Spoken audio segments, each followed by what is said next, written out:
आजपासून शिमगा महोत्सवाची सुरुवात आणि महाराष्ट्रामध्ये आणि प्रामुख्याने आमच्या कोकणामध्ये शिमग्याला एक वेगळं महत्त्व आहे।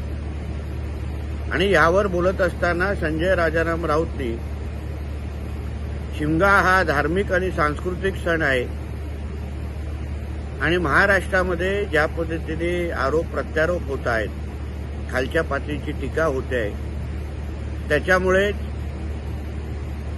शिमगा महोत्सवाला गालबोट लावण्याचं काम सुरू आहे अशी खंत व्यक्त केली।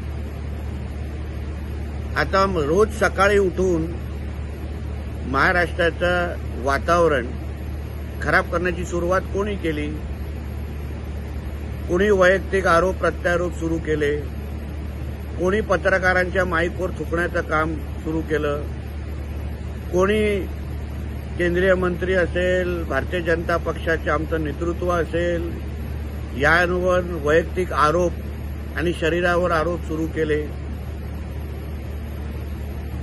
म्हणून संजय राजाराम राऊतला सांगेन, शिमगा महोत्सव याला धार्मिक आणि सांस्कृतिक महत्त्व हे निश्चित पद्धतीने टिकेल आणि ते टिकवण्याचं काम ही महाराष्ट्राची जनताच करेल। आणि पुढच्या वर्षीचा शिमगा हा धार्मिक आणि सांस्कृतिकच होईल, कारण का पुढच्या वर्षीच्या शिमग्याच्या वेळी